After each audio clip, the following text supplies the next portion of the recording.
Hello welcome to एनीवेडोर। तो इस video में हम देखेंगे अपना last topic which is division of sectors as organized and unorganized. तो स्टार्ट करते हैं।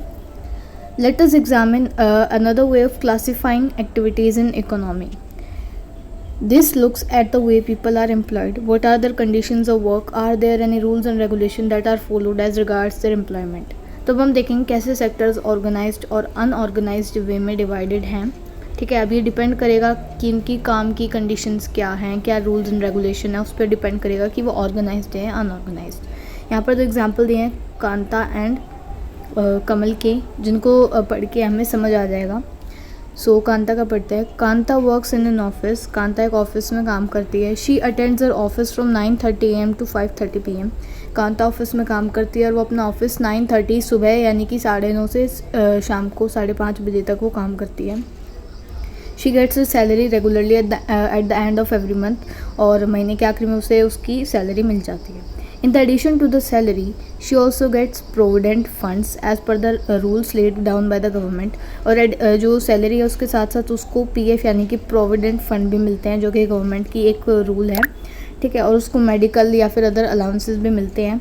कांता संडे को ऑफिस नहीं जाती और वो एक पेड हॉलीडे होती है, यानी कि उस दिन वो काम नहीं करेगी, संडे को नहीं जाएगी तो उसे पैसे मिलेंगे, पैसे नहीं कटेंगे। And when she joined work she was given an appointment letter stating all the terms and condition of work. और जब उसने ऑफिस ज्वाइन किया था, काम ज्वाइन किया था, तो उसको एक अपॉइंटमेंट लेटर भी मिला था जिसमें सारी टर्म्स एंड कंडीशंस लिखी थी काम की। तो अब ये तो हो गया कांता का। आप देखते हैं कमल का case. Kamal is Kanta's neighbour. अब जो कमल है वो कांता का नेबर है। He is daily wage labourer in a nearby grocery shop. अब जो कमल है वो कांता का नेबर है, वो एक डेली वेज लेबर है, यानी कि जो डेली काम करता है उससे डेली जो है उसकी सैलरी मिलती है, और पास की ग्रोसरी शॉप में वो काम करता है। He goes to shop at 7:30 in the morning. वो सुबह 7:30 बजे सुबह जाता है काम पे, शॉप पे, और 8 बजे तक काम करता है रात के। He gets no allowances apart from his wages. और उसको उसकी सैलरी के अलावा कोई भी एक्स्ट्रा अलाउंसेज नहीं मिलते। He is not paid for days he does not work. और अगर किसी दिन वो काम नहीं करता है, काम पे नहीं जाता है, तो उस दिन उसको पैसे नहीं मिलते, उसके पैसे काट लिए जाते हैं। Letter saying that he has been employed in the shop. और ना ही जो कमल है उसको कोई ऐसा एक्स्ट्रा लेटर मिलता है कि उसको यहाँ पर काम पे रखा जा रहा है, कोई भी टर्म्स एंड कंडीशन नहीं होती। He can be asked to leave any time by his employer. और उसको कभी भी जो है उसका मालिक है वो नौकरी से निकाल सकता है। तो ये डिफरेंसेस हमने देखे दोनों के काम में। Kanta works in organize sector. अब जो कांता है वो एक ऑर्गेनाइज सेक्टर में काम करती है। Organize sectors come over those enterprises or places of work where the terms of employment are regular and therefore people have assured work। Organize sector वो एंटरप्राइजेज या वो काम की जगह होती है जहाँ पर जो एम्प्लॉयमेंट है वो रेगुलर होती है और उनको काम अश्योर किया जाता है कि हाँ तुम्हें काम मिलेगा। ऐसा नहीं कि आज काम है, हम तुम्हें आज पैसे नहीं दे रहे, आज आ जाओ, आज काम है, आज नहीं है, ऐसे। और कभी भी कोई भी नहीं निकाल सकता, जैसे कि ऑफिस वगैरह, ये सारे ऑर्गेनाइज सेक्टर होते हैं। They are registered by the government. Government द्वारा रजिस्टर्ड होते हैं और उनको गवर्नमेंट की रूल्स एंड रेगुलेशन फॉलो करनी पड़ती है, which are given in various laws such as factories act, minimum wages act. और जितने भी मतलब लॉज बनाए गए हैं फैक्ट्रीज एक्ट में या फिर जो मिनिमम वेजेस एक्ट हैं, ये जितने भी जो एक्ट्स हैं इनमें जो भी लॉज बनाए हैं ये भी उन्हें फॉलो करने पड़ते हैं। It is called organize sector because it has some formal processes and procedures. इसको ऑर्गेनाइज इसलिए कहा जाता है क्योंकि इसमें कुछ फॉर्मल प्रोसेसेस और प्रोसीजर्स होते हैं। Some of these people may not be employed by anyone but may work on their own, but they too have to register themselves with the government and follow the rules and regulation. कुछ लोग होते हैं जो मतलब employed नहीं होते किसी के द्वारा, वो खुद अपना काम जो है अपना खुद का काम करते हैं, तो उन्हें भी जो है गवर्नमेंट से वो चीज़ें रजिस्टर करानी पड़ती है और गवर्नमेंट के रूल्स और रेगुलेशन फॉलो करने पड़ते हैं। Workers in the organize sector enjoy security of employment. और जितने भी वर्कर्स होते हैं जो ऑर्गेनाइज सेक्टर में काम करते हैं उनको सिक्योरिटी ऑफ एम्प्लॉयमेंट मिलती है, यानी कि उन्हें काम की सिक्योरिटी मिलती है। ऐसे नहीं कि उन्हें कभी भी कह दे आज काम नहीं है तुम निकल जाओ यहाँ से, नहीं, उन्हें काम मिलता है, सिक्योरिटी ऑफ एम्प्लॉयमेंट मिलती है। They are expected to work only fix number of hours. और उनको एक मतलब ऐसे फिक्स नंबर ऑफ़ आवर्स पे ही जो है काम रखा जाता है, ऐसे नहीं कि कितना ही काम कर लो, उनका जो काम का टाइम है वो फिक्स होता है। If they work more they have to be paid overtime by employer. अगर उन्हें ज़्यादा काम करवाया जाता है उनसे तो उनको ज़्यादा पैसे भी देने पड़ते हैं एम्प्लॉयर को।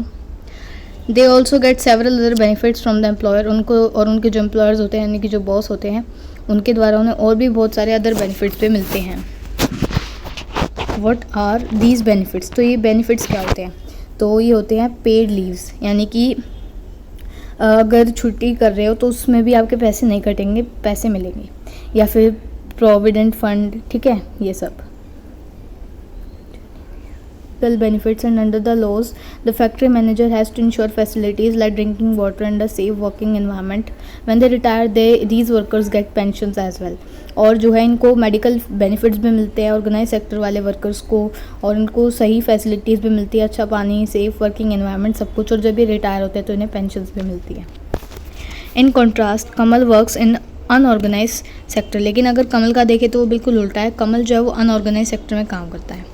The unorganized sector is characterized by small and scattered units which are largely outside the control of government. अब अनऑर्गेनाइज सेक्टर वो होते हैं जो मतलब काफ़ी छोटी छोटी यूनिट्स होती हैं, ठीक है, दुकानें वगैरह छोटी मोटी, जो गवर्नमेंट के कंट्रोल से बाहर होती है, ठीक है। There are rules and regulation but these are not follows. Rules और रेगुलेशंस उनमें भी होता है लेकिन उनको फॉलो नहीं किया जाता। Jobs here are low paid and offer not regular, और यहाँ पर जो जॉब्स है उनकी जो पेमेंट है यानी कि जो वेजेस है वो कम मिलती हैं और रेगुलर भी नहीं मिलती। There is no provision for overtime, और ओवर टाइम पे कोई भी पैसा नहीं मिलता एक्स्ट्रा। कोई भी पेड लीव नहीं मिलती, हॉलीडेज़ नहीं मिलती, अगर बीमार हो तो भी हॉलीडे नहीं मिलती, पैसे काट लिए जाते हैं। एम्प्लॉयमेंट सिक्योर नहीं होती, यानी कि आपको कभी भी जॉब से निकाला जा सकता है, मतलब जो भी जहाँ भी आप काम कर रहे हो। People can be asked to leave without any reason, और बिना किसी रीज़न के भी आपको निकाल सकते हैं वो। बट ऑर्गेनाइज सेक्टर में ऐसा नहीं होता, उसमें तो मतलब रीज़न भी होगा ना तो भी नहीं निकाल सकते, मतलब क्योंकि उन्होंने सिक्योरिटी ऑफ एम्प्लॉयमेंट दिया। बट यहाँ पे तो रीज़न ना हो तब भी निकाल सकते हैं। When there is less work such as during some seasons, some people may be asked to leave. जैसे कि अगर कभी कम काम है, ज़्यादा काम नहीं है, कुछ सीज़न में का ज़्यादा काम नहीं होता तो भी लोगों को निकाल देते हैं कि अभी काम नहीं है, अब तुम जाओ यहाँ से। लेकिन ऑर्गेनाइज सेक्टर में ऐसा नहीं हो सकता, काम हो ना हो, सिक्योरिटी ऑफ एम्प्लॉयमेंट दी है, उनको काम देना पड़ेगा। A lot also depends on the whims of the employer. This sector includes a large number of people who are employed on their own doing small jobs such as selling on the street or doing repair work. मतलब कि यहाँ पर आगे बोला है कि a lot also depends on the whims of the employer, मतलब यहाँ पर आपको अगर जो एम्प्लॉयर जो बॉस है अगर उसकी मर्ज़ी है, उसका मन है कि आपको निकालना है तो जब भी निकाल सकता है अपनी मर्ज़ी से भी, बिना किसी रीज़न के। इस सेक्टर में बहुत सारे लोग होते हैं जो एम्प्लॉयड होते हैं, जो अपना खुद छोटा मोटा काम करते हैं, जैसे कुछ बेच लिया स्ट्रीट पे या कुछ ऐसे रिपेयरिंग का काम कर लिया। Similarly farmer work on their own and hire labours as when they require, जैसे कि फार्मर्स भी होते हैं जो काम करते हैं, वो जो लेबर हायर करते हैं तो जब उनको ज़रूरत होती है तो जो लेबर जो फार्मर्स के यहाँ काम करेंगे वो एक अनऑर्गेनाइज सेक्टर में काम करेंगे, क्योंकि फार्मर को उनकी ज़रूरत है, इसीलिए फार्मर को ज़रूरत नहीं होगी तो उसे निकाल देंगे। तो ये डिफरेंस हमने समझा ऑर्गेनाइज्ड और अनऑर्गेनाइज्ड में। ऑर्गेनाइज्ड बेसिकली वो है जहाँ पर आपको सिक्योरिटी ऑफ एम्प्लॉयमेंट मिलती है, यानी कि प्रॉपर आपको काम मिलता है, ऐसा नहीं कि कभी भी निकाल देंगे, प्रॉपर जॉब मिलती है, पेड हॉलीडे मिलती है, जैसे कि जॉब्स हो गई है ना, ऑफिसेज वगैरह। अनऑर्गेनाइज जैसे कि छोटी मोटी दुकानों में काम कर रहे हैं, वहाँ पे बॉस आपको बिना किसी रीज़न के भी निकाल सकता है, कम सैलरी मिलती है और ना ही रेगुलर मिलती है, और अगर आप छुट्टी करोगे तो पैसे काट लिए जाएंगे। How to protect workers in the unorganised sector, अब जो अनऑर्गेनाइज सेक्टर्स हैं उसमें वर्कर्स को कैसे प्रोटेक्ट किया जाए। The organized sector offers jobs but are most sought after, but the employment opportunities in the organized sector have been expanding very slowly. It is also common to find many organized sector enterprises in the unorganized sector. उसमें जो jobs है वो तो सबको चाहिए, लेकिन jobs काफ़ी ज़्यादा कम हैं और बहुत ही ज़्यादा कम स्पीड से बढ़ रही है, यानी कि ऑर्गेनाइज सेक्टर में जॉब्स काफ़ी ज़्यादा कम है। It is also common to find many organized sector enterprises in an unorganized sector. They adopt such strategies to evade taxes and refuse to follow laws that protect laborers. और जो काफ़ी सारे जो organise sectors हैं वो unorganised में change होते जा रहे हैं ताकि उन्हें जो है टैक्स ना भरना पड़े। जैसा कि हमने देखा था ऑर्गेनाइज सेक्टर को गवर्नमेंट के रूल्स एंड रेगुलेशन वगैरह फॉलो करने पड़ते हैं, टैक्स देने पड़ते हैं, तो वो अनऑर्गेनाइज्ड में इसलिए चेंज हो रहा है ताकि उन्हें टैक्स ना देना पड़े और जो भी जो रूल्स हैं वो फॉलो ना करना पड़े, लॉज ना फॉलो करना पड़े, जिससे कि लेबरर्स का फ़ायदा होता है। ठीक है। As a result a large number of worker are force to enter the unorganised sector job, जिसके कारण जो है बहुत सारे लोगों को, बहुत सारे वर्कर्स को अनऑर्गेनाइज सेक्टर में फोर्स किया जाता है काम करने के लिए, विच पे है वेरी लो सैलरी, जहाँ पे बहुत कम सैलरी मिलती है। They are often exploited and not pay a fair wage. Their earnings are low and not regular. These jobs are not secure and have no other benefits. और यहाँ पर जो है उनको अच्छी जॉब भी नहीं, मतलब अच्छी जो है वेजेस यानी कि सैलरी भी नहीं दी जाती और उनका फ़ायदा भी उठाया जाता है और उनकी अर्निंग भी बहुत ज़्यादा कम होती है और रेगुलर नहीं होती और इसमें और कोई अदर बेनिफिट्स भी नहीं मिलते उन्हें. Since the 1990s, it is also common to see a large number of workers losing their jobs in the organized sector. 1990s के बाद से जो है बहुत सारे जो लार्ज नंबर ऑफ वर्कर हैं उनकी जो जॉब्स हैं वो ऑर्गेनाइज सेक्टर से चली गई. इन वर्कर्स को फोर्स किया गया कि अनऑर्गेनाइज सेक्टर में काम करो लो अर्निंग के साथ ही. Hence, beside the need for more work, there is also need for protection and support of the workers in unorganized sector. और ज़्यादा से ज़्यादा काम तो चाहिए लेकिन हमें जो है जो अनऑर्गेनाइज सेक्टर में वर्कर्स हैं उनकी प्रोटेक्शन और उन्हें सपोर्ट भी देना चाहिए. Who are this vulnerable people who need protection. तो ये कौन लोग हैं जिन्हें जो है प्रोटेक्शन चाहिए. In the rural areas the unorganised sector mostly comprises of landless agricultural labour, small and marginal farmers, sharecroppers and artisans such as weaver, blacksmiths, carpenters and goldsmiths. तो जो गांव के एरियाज़ होते हैं उनमें अनऑर्गेनाइज सेक्टर में generally वही आते हैं जो लैंडलेस लेबरर्स होते हैं जिनके पास खुद की ज़मीन नहीं होती, ठीक है, और छोटे मोटे फार्मर्स होते हैं जो छोटा मोटा काम करते हैं जैसे कि वीवर हो गया, ठीक है, कारपेंटर, गोल्ड्समिथ, ये सब.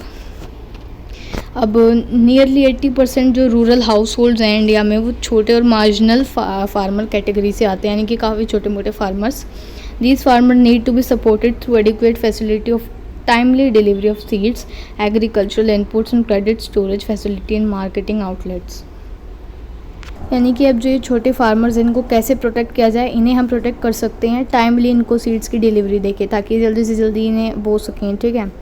इनको जो एग्रीकल्चरल इनपुट्स है जितना भी सामान चाहिए वो देके इनको अच्छा सा रीजनेबल रेट ऑफ इंटरेस्ट पे लोन प्रोवाइड करके, स्टोरेज फैसिलिटी देके या फिर मार्केटिंग आउटलेट्स देके जहाँ पे ये अपनी फसल को बेच सकें, ठीक है.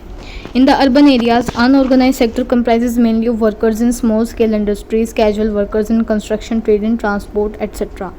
अब अर्बन एरियाज़ में जो अनऑर्गेनाइज सेक्टर है उसमें कौन से लोग आते हैं. मेनली वो आते हैं जो छोटी मोटी इंडस्ट्री में काम करते हैं या फिर कंस्ट्रक्शन साइट्स पे काम करते हैं, ट्रेड में काम करते हैं, ठीक है, और या फिर ट्रांसपोर्ट में काम करते हैं, या फिर वो जो स्ट्रीट्स पे वेंडर्स होते हैं जो कुछ बेचते हैं, ठीक है, या फिर जो सर पर जो हेड लोड वर्कर्स होते हैं यानी कि जो सर पे सामान ढो के ले जाते हैं, या फिर जो गारमेंट मेकर्स हैं, ठीक है, जो रैक पिकर्स हैं जो कचरा वगैरह ये उठाते हैं, ये सारे, ठीक है, कबाड़ वगैरह उठाते हैं. तो ये सारे आते हैं अनऑर्गेनाइज सेक्टर्स में काम करने वाले वर्कर्स, ठीक है. Small scale industry also need government support for procuring raw material and marketing of output. अब जो स्मॉल स्केल इंडस्ट्रीज़ है उसको गवर्नमेंट का सपोर्ट चाहिए, ठीक है, ताकि जो है रॉ मटेरियल और मार्केटिंग आउटपुट सब इनको मिल सके, ठीक है. अब जो कैजुअल वर्कर्स हैं रूरल एरिया में और अर्बन एरिया में उनको भी प्रोटेक्ट किया जाना चाहिए. We also find the majority of workers from schedule caste, tribes and backward community find themselves in unorganize sector. और जितने भी ज़्यादा मतलब शेड्यूल कास्ट, ट्राइब्स या फिर जो बैकवर्ड कम्युनिटी के वर्कर्स होते हैं ये ज़्यादातर जो है अनऑर्गेनाइज सेक्टर में ही होते हैं. Besides getting the irregular and low paid work these workers also face social discrimination. और इनको जो है इरेगुलर वर्क या कम सैलरी के साथ साथ भेदभाव भी होता है इनके साथ. Protection and support to the unorganised sector workers is thus necessary for both economic and social development. और अगर हमें इकोनॉमिक और सोशल दोनों का डेवलपमेंट करना है तो हमें जो है इन अनऑर्गेनाइज सेक्टर में काम करने वाले वर्कर्स की प्रोटेक्शन करनी चाहिए और उनको सपोर्ट देना चाहिए. नेक्स्ट है sectors in terms of ownership, public and private sectors. अब ये जो सेक्टर्स इनको पब्लिक प्राइवेट में भी डिवाइड किया गया है. Another way of classifying economic activity into sector could be one of the basis of who owns, assist and is responsible for the delivery of services. In the public sector, the government own most of the assets and provide all services. अब ये जो private sector और public sector ये depend करता है कि कौन जो है ओन करता है उस एसेट्स को, यानी कि जो भी चीज़ है, कोई भी शॉप है, कुछ भी चीज़ है, उसको कौन ओन करता है, कौन रिस्पॉन्सिबल है डिलीवरी की सर्विसेज के लिए. जो पब्लिक सेक्टर होता है उसमें जो पब्लिक सेक्टर होते हैं ना उनमें जितने भी एसेट्स आते हैं, ठीक है, गवर्नमेंट ही सारी सर्विसेज प्रोवाइड करती है और गवर्नमेंट ही उन्हें ओन करती है. और जो प्राइवेट सेक्टर होते हैं वो किसी ऑन इंडिविजुअल के हो सकते हैं और वो जो डिलीवरी सर्विसेज है वो भी वो प्राइवेट के ही द्वारा होगी, ठीक है. अब रेलवेज़ और पोस्ट ऑफिस एग्जांपल है पब्लिक सेक्टर का, ठीक है। रेलवेज़ और पोस्ट ऑफिस जो है पब्लिक सेक्टर का एग्जांपल है क्योंकि ये गवर्नमेंट हैंडल करती है इन्हें। Whereas companies like Tata Iron and Steel Company Limited और Reliance Industries Limited are privately owned। और टाटा आयरन जैसे कि टिस्को एंड RIL ये सारी कंपनीज जो हैं ये किसी प्राइवेट ने ओन कर रखी है, ठीक है। तो ये आपको एग्जांपल मिल गई। Activities in the private sector are guided by motive to earn profits. Private sector में जितनी भी एक्टिविटी होती है वो प्रॉफिट अर्न करने के लिए होती है, ठीक है। To get such services we have to pay money to these individual and companies. अगर हमें सर्विसेज चाहिए तो हमें इन जो इंडिविजुअल या कंपनीज इनको पैसे देने पड़ेंगे। The purpose of public sector is not just to earn profit, government raise money through taxes and other way to meet expenses on the services rendered by it. Modern day government spend on a whole range of activities. What are these activities? Why do government spend on such activities? Let's find out. यानी basically इसमें ये बोला गया है, first of all एक बार revise कर लेते हैं कि पब्लिक सेक्टर और प्राइवेट सेक्टर क्या होते हैं। पब्लिक सेक्टर होते हैं जिनको गवर्नमेंट ओन करती है और जितनी भी सर्विसेज प्रोवाइड करनी है वो गवर्नमेंट ही प्रोवाइड करती है, ठीक है। फॉर एग्जांपल रेलवेज़, ठीक है। रेलवेज़ को सबको जो है गवर्नमेंट ओन करती है, जितनी भी सर्विसेज प्रोवाइड करनी होती है गवर्नमेंट करती है। कोई प्राइवेट तो नहीं होगा ना पूरी रेलवे का मालिक, ठीक है, गवर्नमेंट होगी। और पोस्ट ऑफिस भी गवर्नमेंट ओन करती है, ठीक है। और Tata iron and steel company limited यानी कि टिस्को, ये एक प्राइवेट सेक्टर की कंपनी है। इसको कोई प्राइवेट जो है इंडिविजुअल ओन करता है, या फिर RIL ये भी जो है प्राइवेटली ओन्ड है, ठीक है। तो पब्लिक सेक्टर के एग्जांपल हो गए रेलवे, पोस्ट ऑफिस जिनको गवर्नमेंट ओन करती है, और प्राइवेट के हो गए ये दो कंपनीज, ठीक है। अब जो प्राइवेट सेक्टर होते हैं इनका मेन मोटिव क्या होता है? प्रॉफिट कमाना ज़्यादा से ज़्यादा। और जो पब्लिक सेक्टर होते हैं उनका मोटिव ये नहीं होता सिर्फ कि प्रॉफिट कमाया जाए, इनका मेन मोटिव होता है लोगों को वेलफेयर प्रोवाइड किया जाए, सोशल वेलफेयर, लोगों को जो है सर्विसेज प्रोवाइड की जाए, ठीक है, लोगों का भला किया जाए। अब जो मॉडर्न डे गवर्नमेंट है वो बहुत सारी जो है पैसे लगाती है बहुत सारी एक्टिविटीज़ पर। तो अभी एक्टिविटीज़ क्या हैं, ठीक है, ये देखते हैं। There are several things needed by society as a whole but which the private sector will not provide at a reasonable cost. ऐसी बहुत सारी जो है सर्विसेज होती है जो पूरी सोसाइटी को चाहिए होती है, लेकिन प्राइवेट सेक्टर के बस की बात नहीं होती है कि वो सर्विसेज पूरी सोसाइटी को रीजनेबल कॉस्ट पे दे। इसीलिए जो गवर्नमेंट है वो इतना पैसा खर्च करती है। मिल गया यहाँ पर आंसर। यहाँ पे पूछा था कि जो मॉडर्न डे गवर्नमेंट है वो बहुत सारा पैसा जो है खर्च करती है एक्टिविटीज़ पर बहुत सारी। तो ऐसा क्यों, ये क्या है एक्टिविटीज़, यही जानना था ना। तो इसका मेन एक रीज़न है कि गवर्नमेंट इसलिए स्पेंड करती है क्योंकि बहुत सी ऐसी चीज़ें जो सोसाइटी को चाहिए, बहुत सी ऐसी सर्विसेज हैं। लेकिन अगर प्राइवेट सेक्टर ये सब प्रोवाइड करेगा तो बहुत ज़्यादा पैसा लगेगा और प्राइवेट सेक्टर इसे रीजनेबल कॉस्ट पर नहीं प्रोवाइड कर पाएगा। इसलिए प्राइवेट सेक्टर की बात नहीं है इतना ज़्यादा खर्चा करना, इसलिए जो है पब्लिक सेक्टर ये सारी सर्विसेज प्रोवाइड करता है, इतना पैसा खर्च करता है एक्टिविटीज़ पर। Some of these need spending large sum of money. इनमें से ऐसी बहुत सी एक्टिविटीज़ होती है जिनमें बहुत ही ज़्यादा पैसा खर्च होता है, which is beyond the capacity of private sector. और इतना पैसा खर्च करना होता है कि ये प्राइवेट सेक्टर की जो कैपेसिटी है उसके बाहर होता है। Also collecting money from thousands of people who use this facility is not easy. और उन सारे लोगों से पैसे लेना जो इन फैसिलिटीज़ को यूज़ कर रहे हैं, हज़ारों लोगों से, ये भी ईजी नहीं है। सपोज़ गवर्नमेंट ने रोड बना दी कहीं पे, ठीक है, तो अब वो रोड तो बना देंगे लेकिन साथ साथ वो जो है पब्लिक से टैक्सेस भी लेते हैं, तो ताकि जो है उनका भी जो है एक तरह से बन जाए रोड, ठीक है। तो प्राइवेट सेक्टर की बस की बात नहीं है कि वो 1000 लोगों से मनी कलेक्ट करे। Even if they do provide these things they would charge a high rate for their use. लेकिन अगर मान लो प्राइवेट सेक्टर ने इतना खर्चा करके रोड बना भी दी सपोज़, और लोगों से थाउजेंड्स ऑफ लोगों से टैक्सेस मनी सब कलेक्ट भी कर लिया, तो फिर वो बहुत ज़्यादा हाई रेट चार्ज करेंगे इन सब के यूज़ पर पब्लिक के लिए, ठीक है। जैसे कि कंस्ट्रक्शन हो गया, रोड्स की, ब्रिजेस हो गई, रेलवे हो गए, ठीक है, हार्बर्स हो गए, इलेक्ट्रिसिटी जनरेट करना हो गया, इरिगेशन डैम्स वगैरह प्रोवाइड करने होंगे, सारा जो है पब्लिक सेक्टर प्रोवाइड करता है। क्योंकि प्राइवेट सेक्टर एक तो इतना खर्चा नहीं उठा सकता और लोगों से इतना ज़्यादा पैसा लेना, टैक्सेस कलेक्ट करना ईजी नहीं है, ठीक है। इसलिए जो है गवर्नमेंट इतने सारा पैसा खर्च करती है एक्टिविटीज़ पर, क्योंकि ये प्राइवेट सेक्टर की बस की बात नहीं है।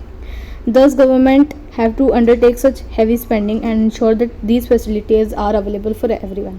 और इसीलिए जो गवर्नमेंट है इन सब चीज़ों पर बहुत ज़्यादा पैसा खर्च करती है और ये भी जो है मेक श्योर करती है कि ये सारी फैसिलिटी सबके लिए अवेलेबल हो। There are some activities which the government has to support. The private sector may not continue their production or business unless government encourages it. There are some activities which the government has to support. The private sector may not continue their production of business unless government encourages it. मतलब कुछ ऐसी activities भी होती है जिनमें जो है government को सपोर्ट करना पड़ता है, ठीक है, वरना जो प्राइवेट सेक्टर्स हैं वो बंद हो जाएंगे, ठीक है. द प्राइवेट सेक्टर में नॉट कंटिन्यू द प्रोडक्शन और business unless government encourages it. Private sector अपना प्रोडक्शन या बिजनेस कंटिन्यू नहीं कर सकते जब तक गवर्नमेंट उन्हें सपोर्ट नहीं करती. कैसे एग्जाम्पल से देखते हैं. Electricity, selling electricity at the cost of generation may push up the cost of production of goods in many industries. Many units specially small scale units might have to shut down. अब यानी कि जैसे for example selling electricity at the cost of generation, अगर हम जो electricity है उसको उतने ही कॉस्ट पर बेचे जितने पर उसको जनरेट किया जाता है, तो फिर अगर ऐसा हुआ तो बहुत सारी इंडस्ट्रीज़ जो हैं स्पेशली स्मॉल स्केल इंडस्ट्रीज़ वो बंद हो जाएंगे. और जो हमारी नॉर्मल जो पॉपुलेशन है यानी जो लोग हैं सिटीजन है वो भी इसे अफोर्ड नहीं कर पाएंगे, क्योंकि इलेक्ट्रिसिटी जनरेशन बहुत ही कॉस्टली प्रोसेस होती है. और अगर इस जनरेशन में जितना पैसा लगता है उतना ही इलेक्ट्रिसिटी को बेचने में भी लगाएंगे तो अफोर्ड नहीं हो पाएगा. इसलिए जो गवर्नमेंट है, government here steps in the producing and supplying electricity at rates which these industries can afford. इसलिए गवर्नमेंट यहाँ पर आती है और सही दाम पर इलेक्ट्रिसिटी को जो है बेचती है, सप्लाई करती है जितने पर इंडस्ट्री और सारे लोग जो है अफोर्ड कर पाएँ. तो यहाँ पर भी गवर्नमेंट का एक रोल है, ठीक है. गवर्नमेंट सही दाम पर जो है इलेक्ट्रिसिटी को बेचती है, क्योंकि अगर जितने दाम पर जो है जनरेट की जाती है इलेक्ट्रिसिटी उतने पे बेची जाएगी तो कोई भी अफोर्ड नहीं कर पाएगा, ठीक है. जो प्राइवेट सेक्टर्स है वो बंद हो जाएंगे. इसलिए यहाँ पर गवर्नमेंट का सपोर्ट आता है प्राइवेट सेक्टर्स को चलाने के लिए. Similarly the government in India buys wheat and rice from the farmer at a fair price. और सिमिलरली जो इंडिया की गवर्नमेंट है वो फार्मर से व्हीट और राइस खरीदती है फेयर प्राइस पर, उसको फिर वो गोडाउन में जो है स्टोर करती है और फिर काफ़ी कम प्राइस पे जो है कंज्यूमर्स को बेचती है थ्रू रेशनल शॉप्स, ठीक है. यानी कि यहाँ पर जो गवर्नमेंट है वो फार्मर से सही दाम पर जो है उनको सही दाम देके फार्मर्स को चावल और जो है गेहूँ लेती है, उनको गोडाउन में जो है स्टोर करती है और फिर कंज्यूमर को सही रेट पर, लो रेट पर जो है प्रोवाइड करती है. You have read about this in the chapter of food and security in class 9th, ठीक है. has to bear some of the cost. In this way the government supports both farmers and consumers. जो government है वो support करती है दोनों को, farmer को भी कंज्यूमर को भी. फार्मर को वो अच्छे दाम पर जो है अच्छा दाम देके फार्मर्स को उनसे वो गेहूँ व्हीट राइस खरीदती है और फिर कंज्यूमर को लो प्राइस पर देती है, जिससे दोनों का भला होता है. तो यहाँ पे भी गवर्नमेंट का काफ़ी अच्छा रोल है, पब्लिक सेक्टर का. There are a large number of activity which are primary responsibility of government. और कुछ ऐसी एक्टिविटीज़ होती हैं जो गवर्नमेंट की प्राइमरी रिस्पॉन्सिबिलिटी होती है, यानी कि the government must spend on these, यानी कि गवर्नमेंट को इन पे स्पेंड करना ही पड़ता है, इनको प्रोवाइड कराना ही पड़ता है. जैसे कि providing health and education facilities, ठीक है, यानी कि हेल्थ और एजुकेशन फैसिलिटीज़ गवर्नमेंट को करानी ही पड़ती है, कंपल्शन है, ठीक है. We have discussed some of this issues in the first chapter. हमने कुछ इशूज़ फर्स्ट चैप्टर में भी डिस्कस किए थे.